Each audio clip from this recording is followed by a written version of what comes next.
सो आज हम logarithmic functions करेंगे एंड उसमें हम पूरा डिस्कशन करेंगे कि ये कैसे वर्क करता है, राइट। एंड ये सेशन दो पार्ट्स में होगा।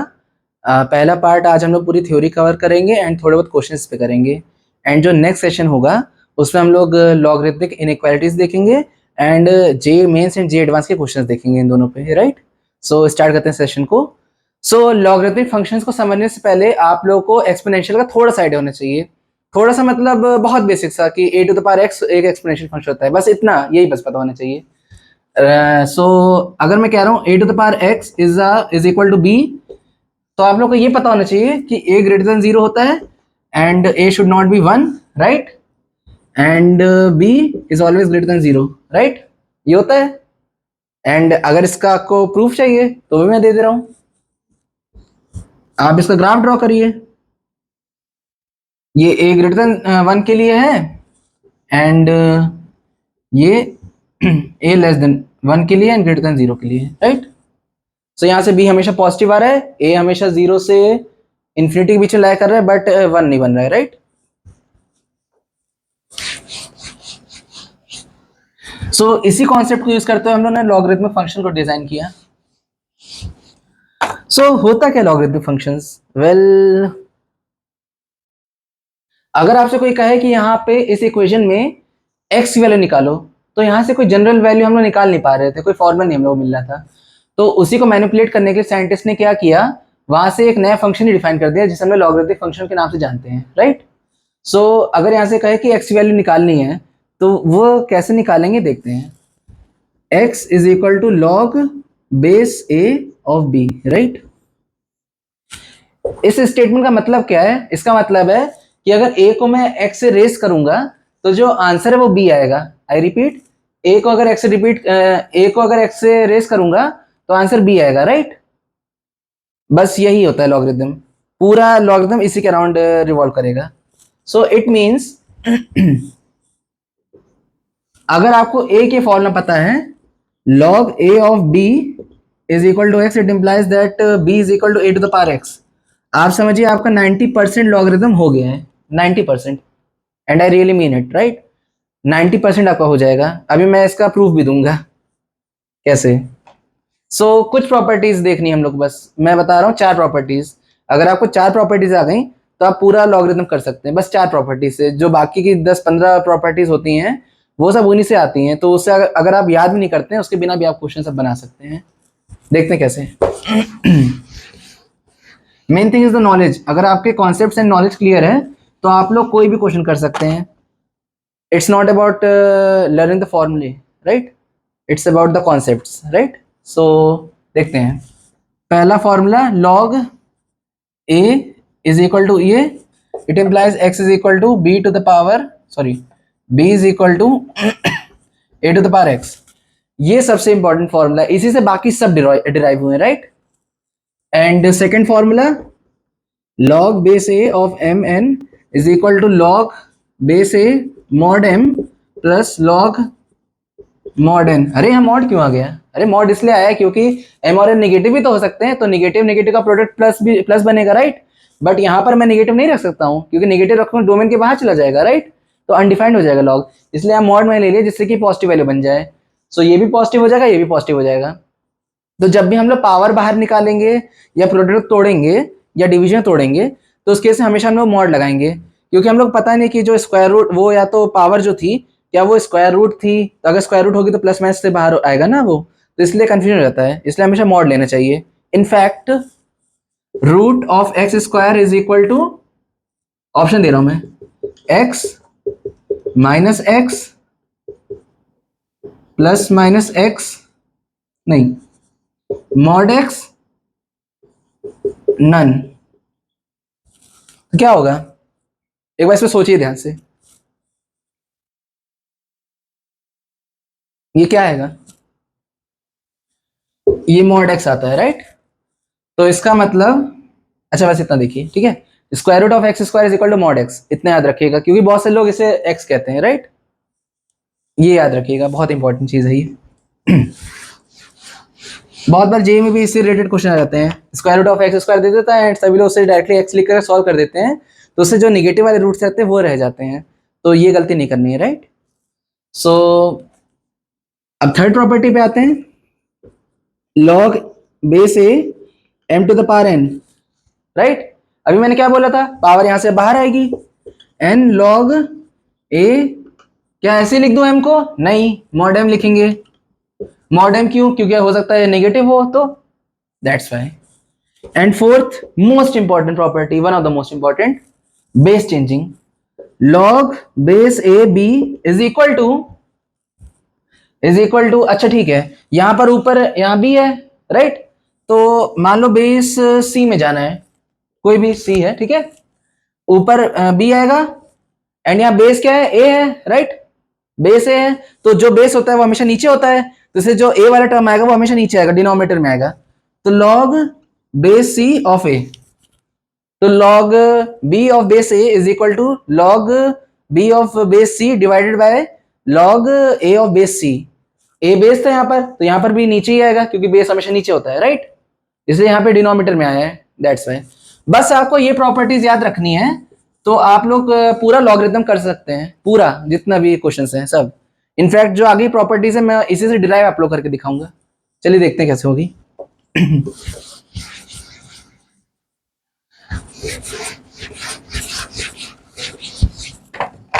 सो पहली प्रॉपर्टी, मतलब पहली मतलब क्वेश्चन देखेंगे। So log base A of M N is equal to क्या होगा, sorry m by n। So अब इसे कैसे करेंगे, डिवीजन में है, तो डिवीजन की तो कोई प्रॉपर्टी हम लोग पता नहीं। हाँ ऑब्वियसली आपने अगर याद की होगी तो ठीक है, लेकिन मैं कह रहा हूँ याद ना करो, बस वही 4 याद रखो, उसके बाद आपकी सब प्रॉपर्टीज बन जाएंगी। देखते हैं कैसे होगा।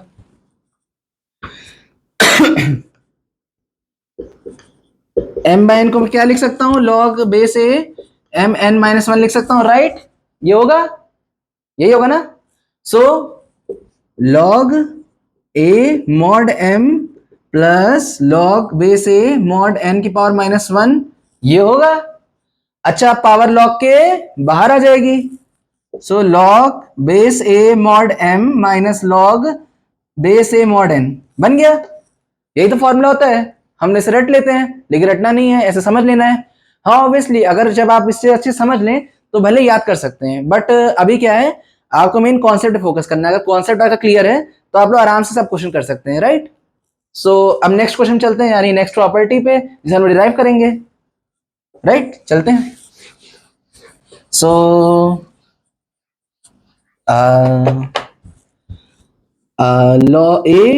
log a b is equal to what, well solve करते हैं, देखते हैं क्या आता है। Solution a log base a b is equal to, अगर मैंने x मान लिया, मैंने क्या कहा था, जब भी आप फंसे ना हमेशा उसे इक्वल टू x मान लीजिए, हमेशा हमेशा वो क्वेश्चन हो जाएगा। उसके बाद क्या करना है, जो बेस है वहां दोनों तरफ उसी का बेस दोनों साइड ले लीजिए, जो यहाँ बेस है वहीं पे log b दोनों साइड, log a दोनों साइड ले लीजिए, ठीक है। तो log base a of a log a b is equal to log ax, right, ये होगा।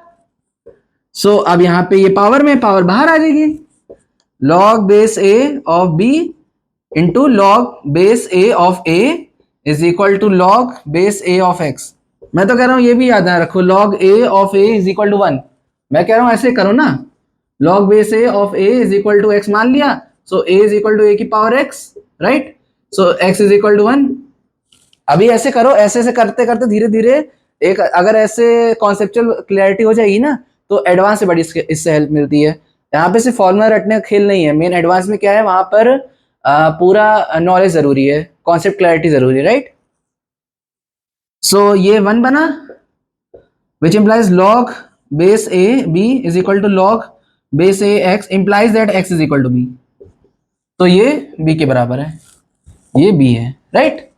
अब एक और प्रॉपर्टी देखते हैं, फिर हम लोग क्वेश्चंस पे आएंगे, नहीं उसके बाद हम लोग ग्राफ्स पे आएंगे, फिर क्वेश्चंस पे आएंगे, राइट। ग्राफ थोड़ा इंपॉर्टेंट है क्योंकि वहां से कुछ रिजल्ट आते हैं जो पढ़ना जरूरी है, राइट। देखते हैं। सो एक प्रॉपर्टी और उसे दूसरे मार्कर से मैं लिखता हूँ, इसकी शायद इंक खत्म हो रही है। So question a to the power log base b of c is equal to c log base b a, इसे हम लोग क्या करना है, प्रूफ करना है। तो देखते हैं प्रूफ कैसे करेंगे। तो सबसे पहले ये वाला एक्सप्रेशन लेंगे, right. A log base B of c, a को एक्स मान लिया, ठीक है। मैंने क्या कहा था अभी, जो भी यहाँ पे बेस हो, यहाँ बेस बी है तो दोनों साइड में लॉग बी ले लेंगे। ओके, लेते हैं। तो log B of A log B of C is equal to log B of X आएगा, पावर है, पावर बाहर आएगी, log B of C log B of A is equal to log base B X. ये बनेगा, बनेगा कि नहीं बनेगा, बनेगा। अब ये देखते हैं, c log b a is equal to y मान लिया। ओके, बेसिकली क्या करना है हम लोग, एक्स इक्वल टू वाई तो प्रूफ करना है, देखते हैं। अब यहां पर भी लॉग बी है, दो साइड लॉग बी ले लो, log b c log B of A is equal to log B of y, right, ये होगा। अब ये भी पावर है, पावर बाहर आएगी, log base B of A into log base B of C is equal to log, but log B ये आ रहा है, लॉग बी और सी यहां पर आ रहा है, इट मींस एलएचएस दोनों का इक्वल है, तो इसका मतलब आरएचएस भी इक्वल होना चाहिए, right, which implies log base b of x is equal to log base b of y, which implies x is equal to y। अच्छा, ठीक है, x is equal to y हो गया, राइट।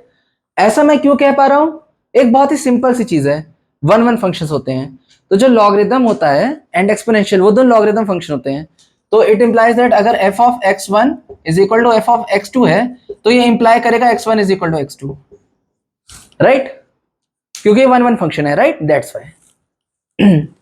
अब इसका बस ग्राफ देखते हैं एंड एक दो क्वेश्चन करते हैं, फिर सेशन को एंड करेंगे एंड बाकी क्वेश्चन हम लोग नेक्स्ट सेशन में करेंगे, राइट। उसमें हम लोग जेई एडवांस के क्वेश्चंस करेंगे, राइट।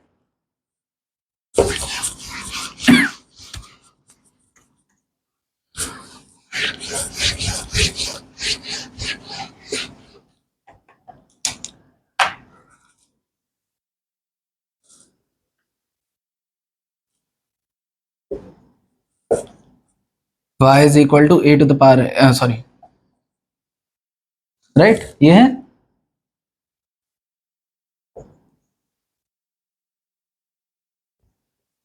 अगर a ग्रेटर देन 1 है, राइट, ये है, देखिए सही लिखा है मैंने, सही है, ठीक है। तो क्या होगा यहां पर, अगर a ग्रेटर देन 1 है तो जैसे जैसे x बढ़ेगा वैसे वैसे y भी बढ़ता जाएगा, तो ये निगेटिव इंफिनिटी से माइनस इंफिनिटी से ऐसे आएगा, एंड ये वाला टर्म क्या होगा, देखते हैं क्या होगा, देखते हैं। यहां पर y 0 बन रहा है, राइट, तो 0 is equal to log a of x, so x is equal to 1, so ये 1,0 होगा, राइट, ठीक है। एंड ये कहां तक जाएगा, इंफिनिटी तक, राइट। तो इसका मतलब जब a पॉजिटिव है, a ग्रेटर देन 1 है, राइट, तो उस केस में ये पाताल लोक से स्वर्ग लोक जा रहे हैं, राइट, यहां नेगेटिव इंफिनिटी से पॉजिटिव इंफिनिटी जा रहा है, राइट। सो अगर अब यहां पर a को 0 से 1 के बीच में लेते हैं तब क्या होगा, देखते हैं।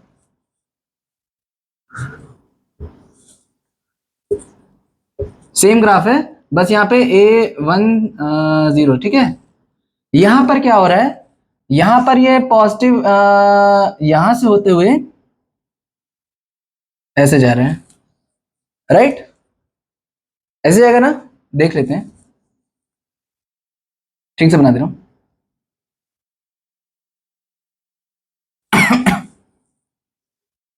यहाँ कहीं 1 पे 1,0 पॉइंट करेगा, राइट, यही तो होगा। सो बेसिकली देखा जाए तो ये वाला पॉइंट इधर नहीं लेते हैं, ऐसे जाएगा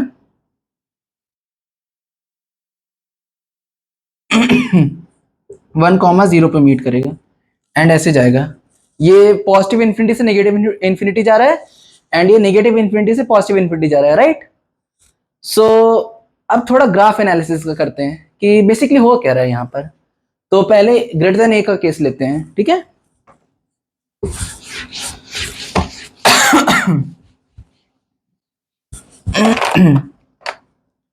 तो ये वाला पॉइंट हटा दे रहा हूं, ठीक है। तो अज्यूम करो यहां पर मैंने कोई पॉइंट x1 मान लिया एंड यहां पर कोई मैंने x2 मान लिया, राइट। तो इसके करस्पॉन्डिंग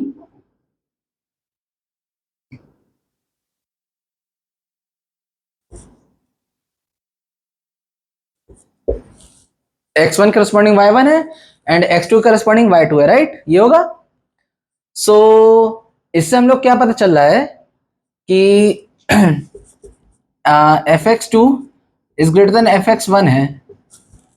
भाई ये y2 है, ये y1 है, fx2 है, fx1 है, राइट। यही तो है, fx1 ये fx2 है, fx1 है, क्योंकि ये f के करस्पॉन्डिंग है एंड ये सॉरी x2 के करस्पॉन्डिंग है, x1 के करस्पॉन्डिंग है। तो x2 एक हायर हाइट पे है तो इसका मतलब उसकी वैल्यू ज्यादा होगी, राइट। तो fx2 ग्रेटर देन fx1, तो क्या ये इंप्लाई कर रहा है x greater then x1? Yes, x2 greater than x1। And जो भी function fx2 greater than fx1 implies x2 greater than x1, it means the function is an increasing function। अगर ये for all x belonging to the domain है and यहाँ domain क्या है, minus infinity से infinity, right, minus infinity से infinity है, right. So sorry sorry sorry sorry 0 to infinity, right. तो इसके लिए हमेशा ये ट्रू रहेगा, तो इसका मतलब ये logarithmic function greater than a के लिए एक इंक्रीजिंग फंक्शन होता है, राइट, सही है। सो इट मीन्स कि यस दैट इज इट। सो अगर ये मैं कहूं तो इसका मतलब अगर log base of 2 of a x is greater then 4 दिया है, तो अगर मैं 2 से 2 की पावर से रेस करूंगा तो x ग्रेटर देन 2 की पावर 4 डायरेक्टली मैं लिख सकता हूं x greater then 16, right. And एक और केस लगेगा x should be greater than 0, so x greater then 0, दोनों का इंटरसेक्शन x ग्रेटर देन 16 ही आएगा, राइट। लेकिन जब मैं यहाँ पे 0 से 1 की बात करूंगा तो वहां पे केस थोड़ा सा चेंज हो जाएगा, देखते हैं कैसे होगा।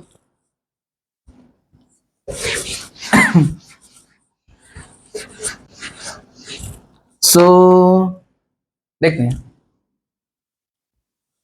उस केस में ग्राफ ऐसे जा रहा था, राइट।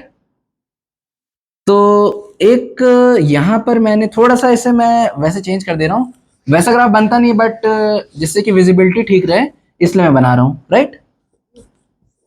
सो ये यहां से ऐसे ऐसे ऐसे ऐसे जाएगा, राइट। एंड यहां पर ये x1 है, मान लिया, ये x2 है, मान लिया, तो इसके करस्पॉन्डिंग एक fx1 होगा एंड इसके करस्पॉन्डिंग एक fx2 होगा, right. fx1 greater than fx2 है, right, fx1 greater than fx2 है, राइट। बट यहां पर x1 x2 से छोटा है, it implies x2 less than sorry x2 greater than x1 या फिर x1 लेस देन x2। तो यहां देखिए अपोजिट बिल्कुल चल रहा है, मतलब उसका y बड़ा है लेकिन उसका x छोटा है। तो इसका मतलब जैसे जैसे फंक्शन इंक्रीज जैसे जैसे इसका एब्सिसा बढ़ता जा रहा है वैसे वैसे फंक्शन डिक्रीज होता जा रहा है, तो इसका मतलब ये एक डिक्रीजिंग फंक्शन है फॉर a 0 से 1 के बीच जब लाई करता है। देखिए क्या होता है, अगर fx ग्रेटर देन fy है and it implies x greater than y, तब फंक्शन क्या होता है, for all x y belonging to domain, ठीक है। तब ये क्या होता है, इंक्रीजिंग फंक्शन होता है, it is an increasing function then, right. But अगर f of x is greater than f of y, but it implies that x is less than y for all x and y belong to the domain, then it implies that it is a decreasing function। Decreasing क्यों, graph से पता चल रहा है कि जैसे जैसे x बढ़ रहा है वैसे वैसे y कम होता जा रहा है, राइट, इसलिए ये डिक्रीजिंग फंक्शन है। वहां पर क्या होता है, जैसे जैसे x बढ़ा था वैसे वैसे x भी बढ़ता, वैसे वैसे y भी बढ़ता जा रहा था, right, that is the case. So basically ये थ्योरी थी पूरी एंड आपको बस वो प्रॉपर्टीज याद रखनी है एंड थोड़ा सा ये ग्राफ के बारे में आइडिया लेना है, ठीक है। एंड इसके क्वेश्चंस हम लोग नेक्स्ट सेशन में देखेंगे, right? So thanks for watching and we will continue it in the next session, right? Thanks for watching.